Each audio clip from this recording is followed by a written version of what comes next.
নরেন্দ্র মোদীজি এবং ভারতীয় জনতা পার্টির শীর্ষ নেতৃত্বকে অনেক অনেক ধন্যবাদ জানাই।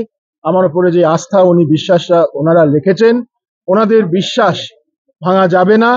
আগামী দিন 4 জুন সম্মানীয় জেলা সভাপতি এখানে আছে মোহন আদক মহাশয় এবং এই এত কার্যকর্তা সবারকার এফর্টে, সবারকার আবেগে, সবাইকার ভালোবাসা মোদীজির প্রতি এই নিয়ে বিপুল ভোটে, মিনিমাম 1 লক্ষ ভোটে এই সিট আমরা মোদীজির হাতে তুলে দিতে চলেছি।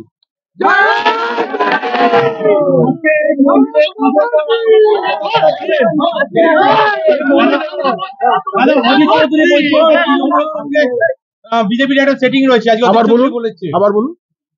আজকে অধীর চৌধুরী বলেছেন যে তৃণমূলের সঙ্গে একটা সিট সমঝোতা নিয়ে বিজেপির সঙ্গে আরে অধীর চৌধুরী যা বলছে বলতে দিন।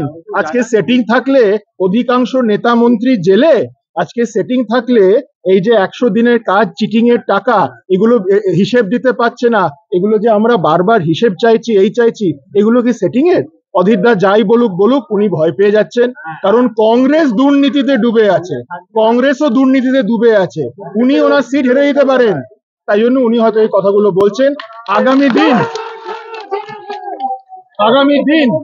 আগামী দিন বিজেপি, যেটা আমাদের সম্মানীয় গৃহমন্ত্রীজি টার্গেট দিয়েছেন, 35-এর বেশি আসন নিয়ে বিজেপি পশ্চিমবাংলায় জয়লাভ করবে।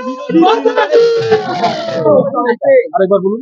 আপনার যে বিরোধী রয়েছে, আপনার প্রাক্তন শ্বশুর মশাই, তিনি আমি সাংবাদিক বন্ধুদের আমি অনুরোধ করব, আমরা রাজনৈতিক ময়দানে আছি, সবাইকার পাস্ট আছে, সবাইকার প্রেজেন্ট আছে, সবাইকার ফিউচার আছে, আপনাদেরও আছে।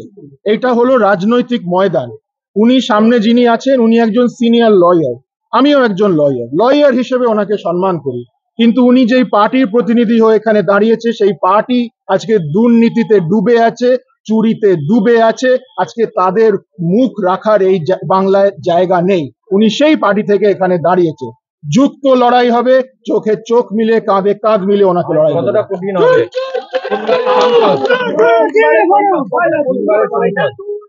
3বারের সাংসদ উনি, কতটা লড়াই করবে? 3বারের সাংসদ হতে পারে, 3বারের সাংসদ হতে পারেন। উনি রেডি হয়ে যান। 4 জুন একটা ব্যাগ গুছিয়ে নিন, ওনাকে এখানকার মানুষ বিদায় করতে রেডি। বিরোধীরা কোনো ফ্যাক্টর না, উনি আগেই হ্যাট্রিক করেছেন, এবারে বাউন্ডারি কি বলবেন? বাউন্ডারি না, উনি বোল্ড আউট হবেন। এই গ্রামে আমরা প্রথম কাজ কি হবে আপনার উন্নয়নের ভিতরে? জেলা কমিটি, জেলা অফিসে, এখান থেকে জেলা অফিসে যাব।